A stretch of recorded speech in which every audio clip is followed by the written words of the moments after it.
my computer. Thank you. Not on any, Sky thing that people tap in. Yeah. Totally secure. Okay, so today, welcome Demet to your PhD Viva. I am playing two roles today, the chairperson of the event and also the internal examiner. And our most important person here today is the external examiner, Dr. Wendy Guthrie. So let me just spend a minute explaining what is going to happen. It's basically in four parts. The first part, I will ask you, Demet, some questions, and you have to reply. You have 10 minutes to reply. And I will time it on the timer. And where we're coming to 2 minutes, I will say you have got 2 minutes left, okay? Okay. After that, the external examiner will ask you questions. And following that, I will ask questions, and then we'll have a kind of wrap up, and after which we'll have a pause and come back to you. Are you clear about the procedure? I think so. Okay. I hope I can follow. Well, if people ask you a question and you don't understand it or you can't hear it properly, please say, would you repeat that, please? Okay. So let's begin. And in 10 minutes, if you can, answer 3 questions. I want you to tell us in your own words what your thesis is all about. The second thing is how you discovered whatever it is you discovered. In other words, about the method you used. And finally, the third question is, why did you choose this particular method to do your thesis? So I will begin the stopwatch, if I can find it here now. And when you come up to 2 minutes, I will say, you've got 2 minutes left. So what is your thesis all about? Okay, or I prepared the question, what exactly have you discovered? But I discovered the emergent theory of power channeling with its 5 theoretical subcategories, namely acclimatizing, collaborating, committing, unifying, and influencing. It is the dominant strategy of executive board leaders of Swiss public sector hospitals to continuously resolve their major concerns and challenges. This I did by adoption of constructivist grounded theory method in line with Kate Charmas.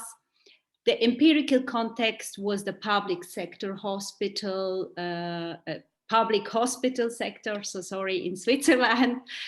I did 20 intensive and in-depth formal interviews based on purposeful and theoretical sampling were conducted, followed by 7 follow-up interviews, then 5 informal interviews and 30 informal conversation. The 30 informal conversation were not audio taped and were held by occasion. The 5 informal interviews were with politicians in the public eye, so they also held by telephone calls and without audio taping. The other 7 follow-up interviews were also held by telephone calls to clarify issues or aspects I didn't understand maybe by the first interviews. And all the other interviews, the formal interviews were audio taped and held by executive board leaders. That means they must be members of executive board of Swiss public sector hospitals or members of the board of directors. I started my research design with sensitizing concepts. The goal of the sensitizing concept is to declare the prior knowledge and literature about a particular topic. So the general topic was authentic leadership. I explained that in the chapter 1, researchers' motivation to conduct this research. And in particular, it was, I said it was authentic leadership, and this was my departure point and not my arrival point. I was interested to discover how the leadership process in Swiss public sector hospitals on the level of executive boards function. So then I formulated different research objectives, and research objective 5 especially was to theorize based on constructivist grounded theory methods and data insights gained through this research and an emergent substantive theory. And therefore, and maybe I should say, my philosophical stance is constructivist. And it is very important that the philosophical stance of the researcher fits with the chosen research method. So, and in combination with my desire or my research objective 5 to theorize or to discover an emergent theory, I decided to choose constructivist grounded theory, especially authentic leadership or leadership of executive boards in the context of authentic leadership was under-researched. That was a reason, and other reasons were I was used to how to say that, maybe to use instruments similar to constructivist grounded theory. And yeah, that was it.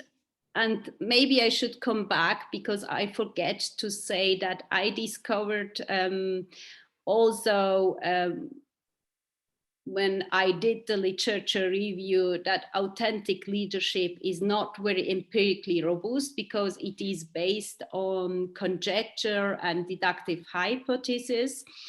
And also the term of authenticity and sincerity are confused and conflated with each other. And secondly, when I started talking to my respondents by the different encounters, I soon discovered that authentic leadership was not their main concerns. And thirdly, I think, thirdly, also I discovered, based on the comprehensive I had about the term of authenticity, leadership, and my emergent theory of power channeling, I combined both theories and proposed a redefinition and reconceptualization of authentic leadership as authentic power channeling. This is in chapter 5 presented. I did this because constructivist grounded theory method also, or in line with Katie Karma's, proposed to extend and transcend or transform even dominating ideas of in the literature by the emerged theory, which I discovered. That means the power channeling. So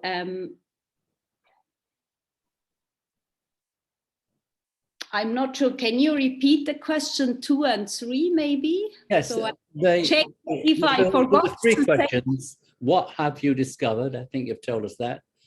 How did you discover that? You've mentioned constructivist grounded theory. And the final question was, why, of all the methods possible, did you decide to use constructivist grounded theory? Yeah, the main reason was really that I am a constructivist and my philosophical stance fit really to the research method which I choose.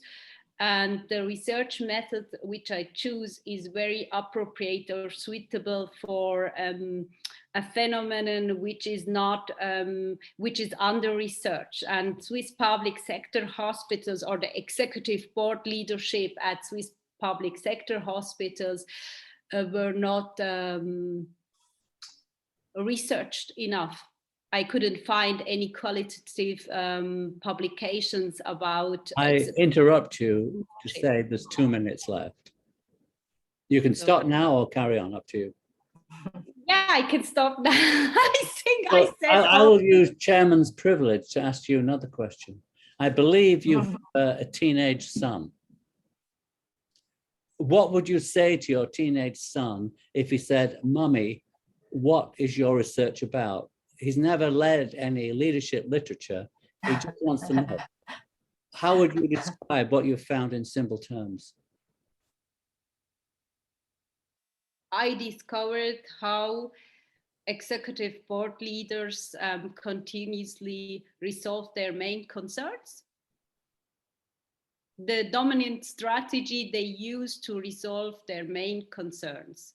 And their main concerns were dysfunctional behavior, power struggles, and also the goal setting dilemma. And I put them in a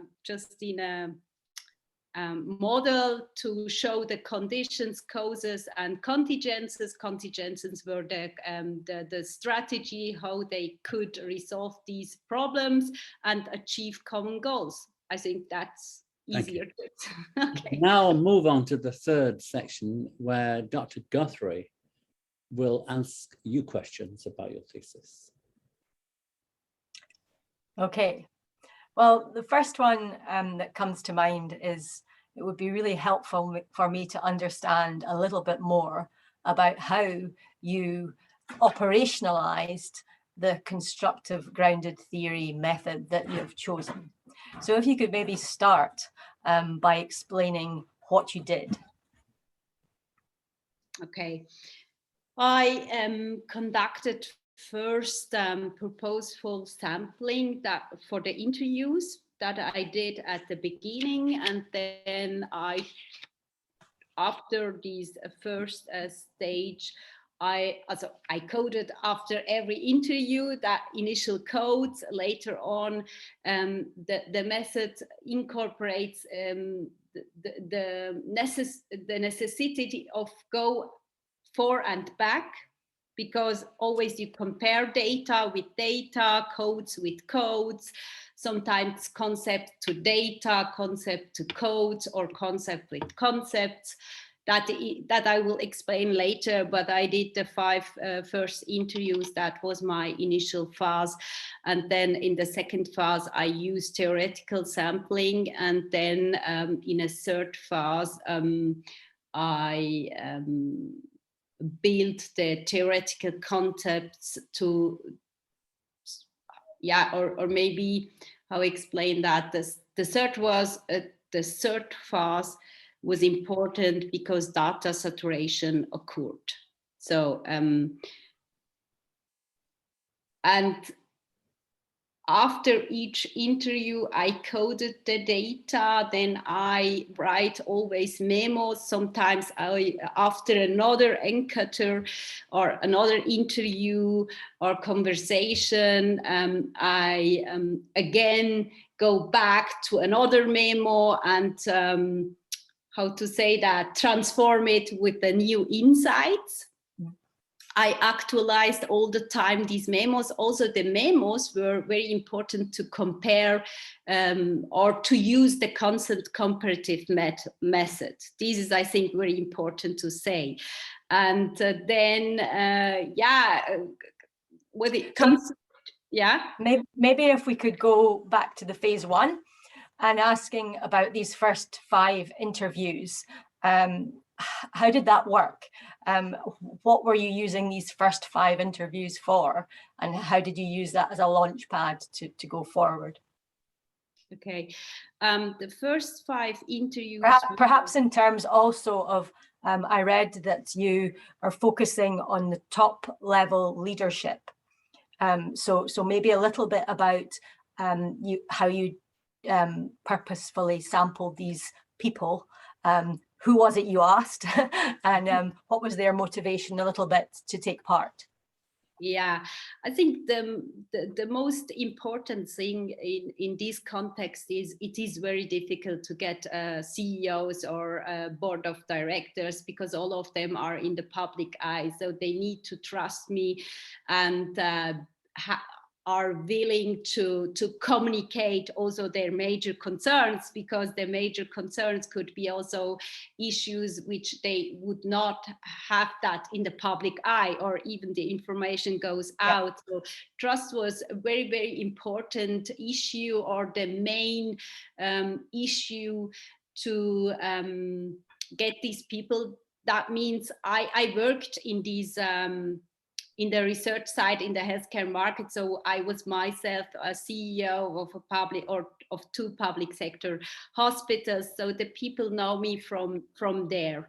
And so I started to ask first someone I had who trusted me. So I asked, and then we talked about what are their major concerns, how they resolve them. I say in general, I mean, I described the exact questions, and then I get some hints, you know, and some patterns. And in the next interview, I also came up with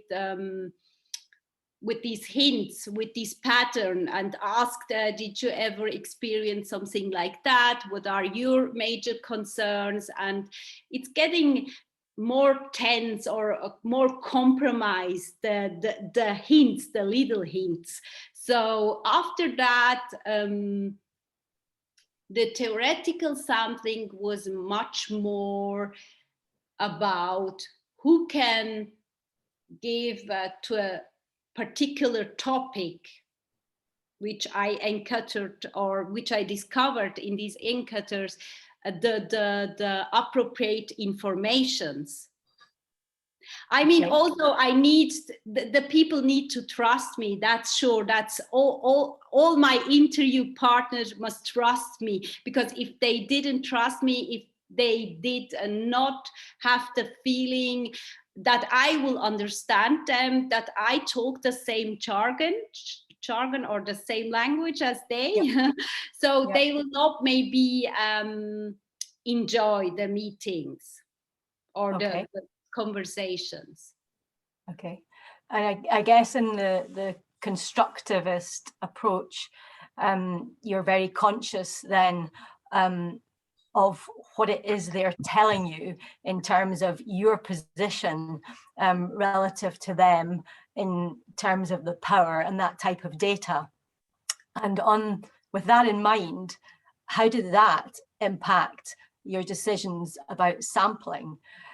So I guess I'm trying to probe a little bit further into, okay, you want to speak to these people, but was it helpful to maybe speak to other people who might well be on the board, but actually don't sit on the board?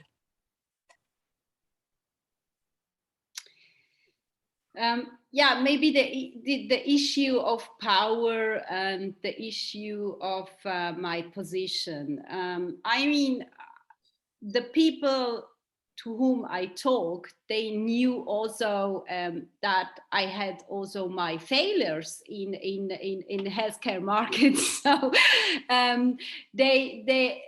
that was also a very sticky point, because it is different when you have someone who can openly talk about his own failure than someone who is very, very successful and at the highest board. And so people don't like to say their mistakes, you know, admire.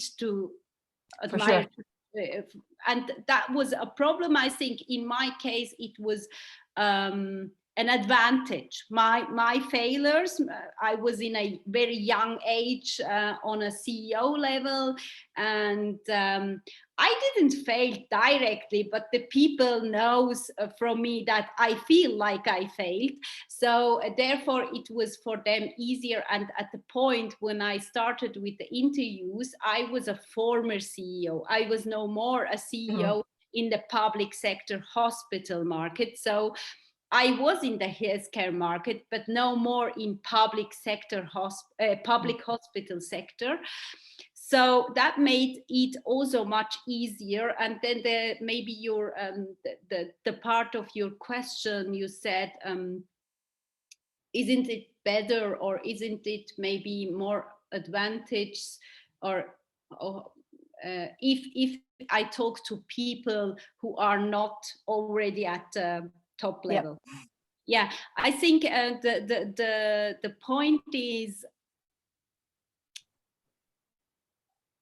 I want really to know about what the major concerns are from the people who are in charge, you know, who are in the public eye, who have the responsibility, not the other levels, because the other levels is just much easier to research, I say, because you can much easier connect to them, and they are not in the public eye. They maybe the level under the CEO or C level, they will not get interviewed in the public eye, in the newspapers, you know, when they need to explain why.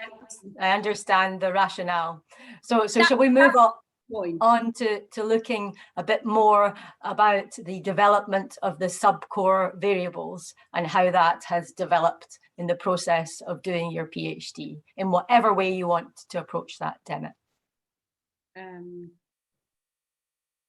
Okay, yeah, it was at the beginning, it was just a little bit confusing to find. So sorry for saying that. I say no, that's normal. So I was initial coding, and I mean, I understand on an intellectual level what the book of Chalmers said to me, but I never had how to say that, examples, you know, really in a real interview. I just heard examples, but I couldn't make sense of them. So I started to initial coding, and then I tried to focus coding, and then said, okay, theoretical coding, because when I started to do focus coding, I was confused. I had the idea or the sense I will never get, or I will never discover a theory because it's so huge. So some of my properties, even of the initial codes, you know, so fine-grained, and then I said, oh my goodness, how can I explain that? How can I integrate that in a theory? And so I asked then qualitative researcher who is specialized in coding. That's Philip Adu. He's in United States of America, Chicago School of Psychology. And then he said, you know, Demet, it is like you compromise the information more and more and go more abstract and say, what is the term who can explain most of these things? And it is just easier maybe to have a look on the coding families, even if it's constructivist grounded theory. So I had a look on the coding families of Glaser, and it make it very simple for me, because so it was just a model to say, what are the conditions, what I observed in my initial codes, focused codes, and how can I make these next level of abstraction. So and when I use this model, this 6C family, coding family, it gets easier to abstract the focusing codes to theoretical codes and to put them in a interrelated, how to say that, in a model, to transfer them in a model, all my focus codes. And then I came up with these theoretical codes, and especially all these conditions and causes were the triggers of these power channeling. And these helped me also to say, what are the contingencies? So I came up with the idea, what are they? And then go back to my interviews. Even I go back to my first interview and have a look again to my data not only to my codes, because I asked the question, did I maybe forget something? I mean, it's natural, I think, because the first interview, sometimes I had 20 pages, sometimes 30 pages, sometimes just 10 pages of text. And then I need to reread and then have a look if I have the pattern of if I oversee something. And then it gets clearer and clearer, and I see, okay, acclimatizing and all these other 4 theoretical subcategories were the parts of the dominant strategy. I can say it's the dominant strategy. And then I asked for me the question, how can I develop them further? So I just tried out with these transformational dynamics as a filter to see in which different dynamics I can observe power channeling. Okay. And then it was no more this power channeling with the continuously or perpetual power channeling with the 4 or 5 main or theoretical subcategories. Sometimes it occurred differently in the narratives of the executive leaders. So I observed the spasmodic power channeling, which differs from the perpetual power channeling. Also, it differs from the latent power channeling. And also I had the temporal power channeling, sorry for saying that. Just as an example, could you give me an example of the latent power channeling? How does that happen? The latent power channeling is a little bit special because I had not so much data for the latent power channeling. I described also in my PhD, I need more data to confirm really the latent power channeling. But it is, I discovered it more in the narratives of executive leaders when they said, yeah, the hospital has a mature collaboration, you know, it's not dysfunctional, it's not, how to say that, maybe it's a reciprocal collaboration, it's a good collaboration. So when they are more focused on the executive board with changes, with upcoming changes or with new projects, so they have this resting power. That means they can, this is latent, it is there, and when they need, they can channel that to achieve common projects. That was, for example, latent power channeling, which really differs what, how to say that, my maybe say like these 5 main theoretical subcategories have also different categories, you know, under categories. And this is a process. You can look at it as a strategy, and these have different steps. So in the latent power channeling, you don't use every step what you use in a perpetual power channeling mode.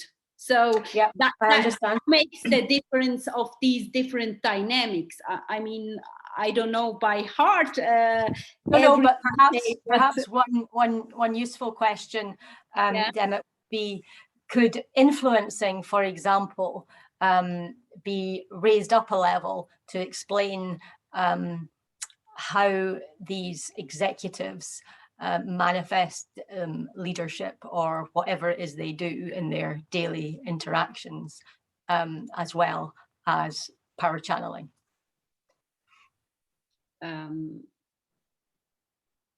If you don't mind, can you repeat this question? Because I just want to ask, are any of the other theoretical subcategories, below your top level, could any one of them become substituted for your power channeling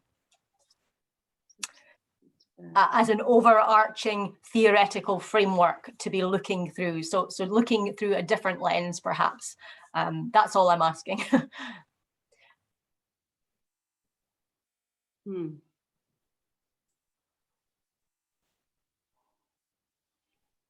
That means could they be above power channeling? No, or could they maybe swap positions?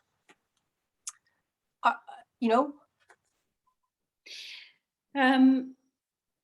I guess I'm just asking, could it be different? No. I think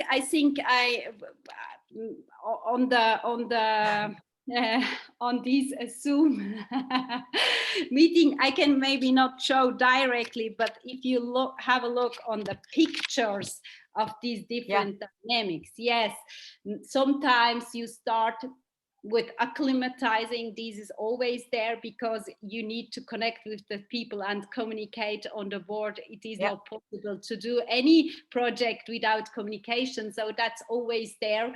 But sometimes you don't need to do committing all the time again and again, because that's not needed. So you go directly to for example, unifying, and use just a part of unifying, just pulling together, and then go back to influencing. To influencing means to convince also the employees or different professional target groups to work together on these projects. And could it be influencing first? I don't think so, because it could not be the first step to start over with power channeling, because I think there are some they are interrelated to each other. So that means when you don't communicate with someone, you cannot lobbying, you cannot convince any of them, because you need to communicate, you need to connect, you need to have same mindset to become co-owners, because you cannot be co-owners if you have hostilities between you and the other colleagues on the board level, if you don't talk the same jargon, you know, if you don't have maybe the same orientation of the goals. So these will cause more dysfunctional behaviors, and it is not possible to pull together and to achieve common goals. So I think some of them must come first, and some of them are not needed. It depends a little bit what I observed in my data. Maybe if I do in another context, more interviews, maybe I will discover another dynamic. Yeah, fine. So you used a term that I'm not familiar with, but it was a break-even point. Is that similar to saturation, or is that something different? Yes. Oh, so sorry. I'm using this term. This is coming from the finance, you know, when I'm specialized in corporate finance, originally, and so break even you use when it occurs that your turnover and what you spend or what you invest are harmonized, so saturated. So that means so it is saturated. It's another word for the same thing. Okay. That's fine. So just one final question before I can hand back to Andy, relates more to the comparative literature review. And I'd like to understand a little bit more, because obviously the term of leadership is such a huge word that's used. And you also mentioned that some things were being conflated with this. To what extent does your emergent theory change things in the literature, perhaps? Yeah, I think in authentic, my research is situated in leadership, that's for sure, in general, and in particular in authentic leadership, or I did a literature review about authentic leadership, and the concept, the term of authenticity is conflated with sincerity. And this is a really sticky point, or very important point, because when I made this comparative literature between the power channeling and the lead article of Authentic Leadership by Gardner et al. In 2005, so I found out they built their theory, or the model, the self-based model of authentic leadership on different literature about authenticity. And the problem of this literature I described in chapter 5, coming from different traditions. So they use, in one hand, the term of authenticity, or the concept of authenticity, in line with symbolic interactionism, and at the same time with what was it, with the experimental psychology, which is more in the positivist tradition, situated more in that. So it is a conflicting, and also they define already values or aspects, which is not possible, because only I can decide if I'm authentic or not, and 100% authenticity is not there. And then I also in chapter 5 discuss how I understand myself authenticity in line with symbolic interactionism, because I'm a constructivist, and I did also constructivist grounded theory to clarify what that means. And then authenticity is just how to say that you're authentic when you have no inner struggles, because in the symbolic interactionism, Med says that the I, you have always several selves. The I have several personalities, like value holders. And then you have an outer world and you have an inner world. And authenticity corresponds with the inner world, when you have a balance in your inner world and not struggles. And sincerity corresponds more when the I wanna, how to say that, sweet the outer world. When I'm an actor, then I want to just do this role. I have a role and I want to just fit in this role to sweet my viewers, you know, on the stage. So I want to sweet them. But authenticity is the concept when I want to sweet the other selves. When I came up with a new idea, or I have an inner struggle, I don't feel detached to myself. So I have an inner discussion. And then I came up, okay, power channeling is the same thing. You have discussions and struggles on a committee, executive board committee.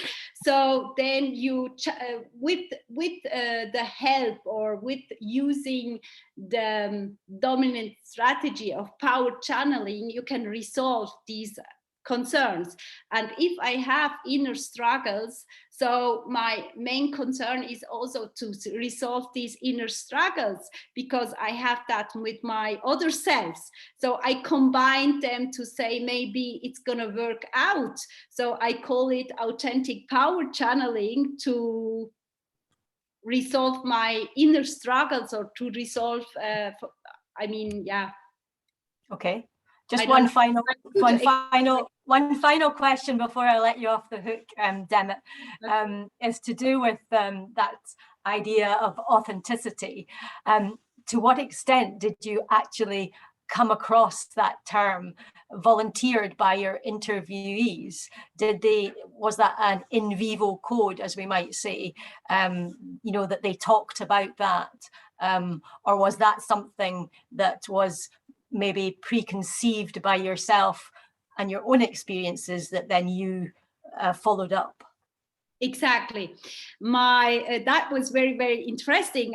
As I said, authentic leadership was my departure point. I was very interested in that term because when I started my PhD, Swiss healthcare market, also the public sector hospitals, had a paradigm shift. It's a lot of going on, and then a lot of struggles on these executive boards and board of directors, a lot of pressure from the outside. So then I heard sometimes when we had some workshops with other leaders, or I did myself the workshops, or I joined an external workshop about leadership. So they came up with this term authenticity. When the question falls, yeah, how must be or should be a leader? What are the traits, or what are the competencies? And they said someone must be authentic. So I took this idea and say, okay, we need a challenge in our leadership, because we face so many difficulties and so many challenges in Swiss public sector hospitals. And this term was just very interesting. So at the beginning, at the start, I was a big, huge fan of authentic leadership. And I did my research design, because I need to create a research design for the university. And later on, unfortunately, no of my interview partners talked about authenticity, or more about, they talked more about honesty, sincerity, more about how they, when they captivate people. I have this captivating. This is also an important point in my thesis, is like when you captivated people, the other people on the executive board needs them to, or must know that the other person's intentions are 100% honest. And this is sincerity. I discovered the concept of sincerity in my qualitative part of my research, but not authenticity. That was not there. Okay, so thanks for telling. That's great. Okay, back to you, Andy. Thank you, Gemma. So we come to the fourth part, which is me asking you. I'll ask you 3 questions. The first question is about what you have discovered. You very clearly articulated that the main concern of the people you were speaking to was power channeling. Can you say something about what problem power channeling resolves? In other words, why do they need power channeling? Yeah, they need the power channeling because they have dysfunctional behaviors and not reciprocal collaboration. That means a collaboration which is characterized by power struggles, and power channeling is needed to, how to say that, to the reason I mentioned this, to minimize the hostility, you know, because you had a great phrase in one of your respondents came up with the expression walking on eggshells. Dancing on eggshells. Dancing on eggshells.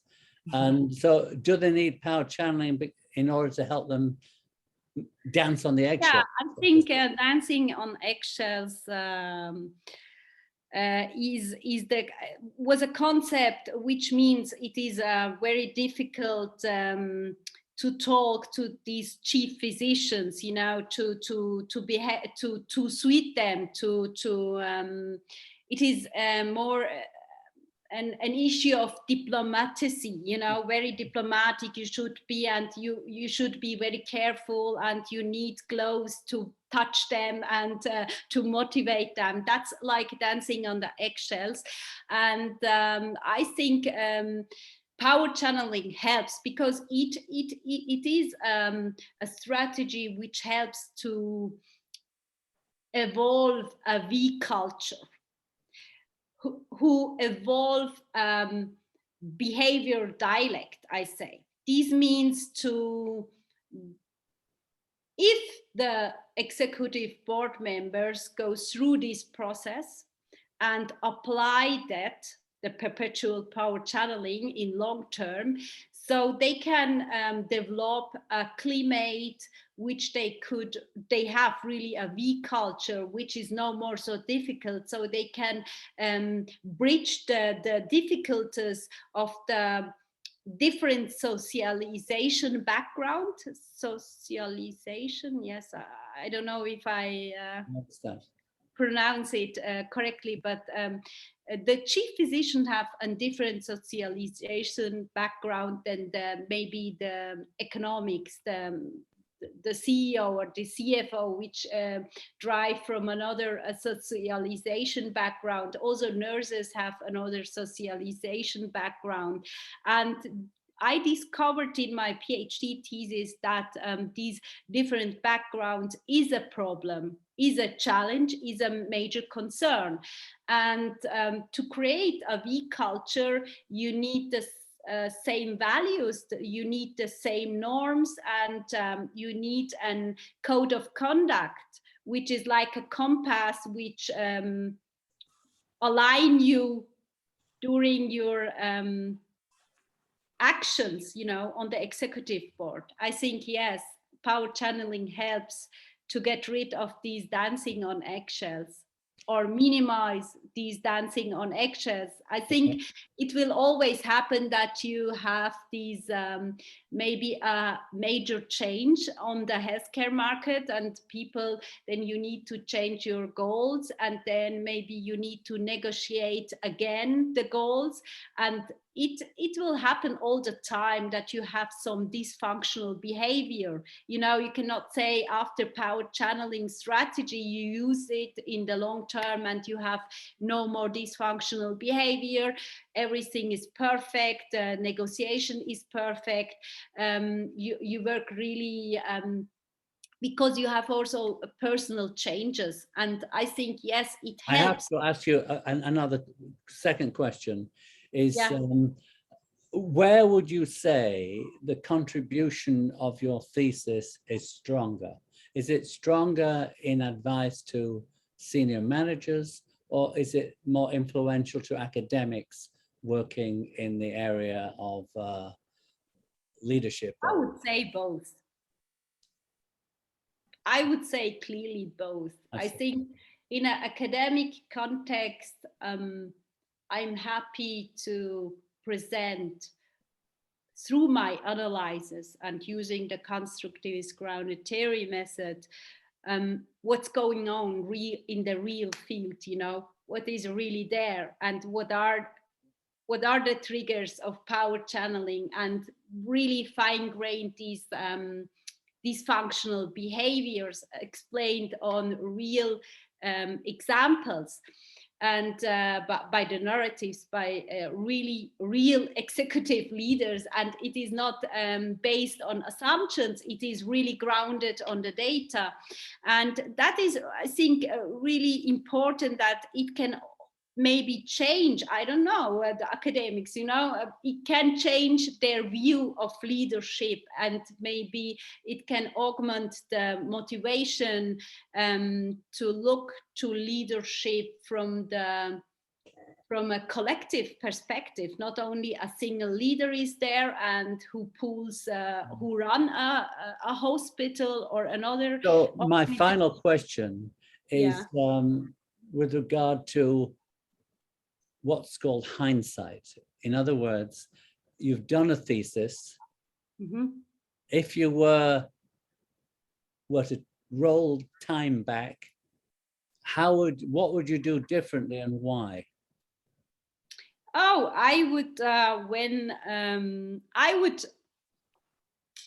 have a look for an expert in constructivist grounded theory or grounded theory mentor. I think that was a sticky point and a difficult point, because not every supervisor is an expert in the method what I choose, what a researcher will choose, because you don't know in advance. You say first, what is my philosophical stance? What are my research questions and my research objectives? Then you choose your method, which you think it's the most suitable method to answer this question. And my supervisor was not an expert in grounded theory at all, and less in constructivist grounded theory, and less in the philosophical stance of constructivist. And we tried together the best what we could do, but that was really hard for me. So I need to read much more publications about grounded theory, or the publications or research which based on grounded theory, and also the book of karmas maybe 10 times I need to read, and I need to look for myself for mentors or specialists, and that was really difficult for me.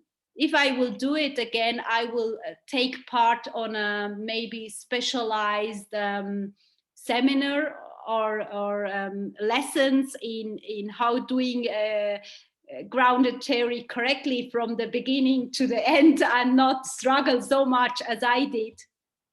Well, thank you very much, Demet, for your answers. Is there anything you want to say to us before I close this meeting that we haven't asked you that you want to mention? Yeah, that we should have asked you.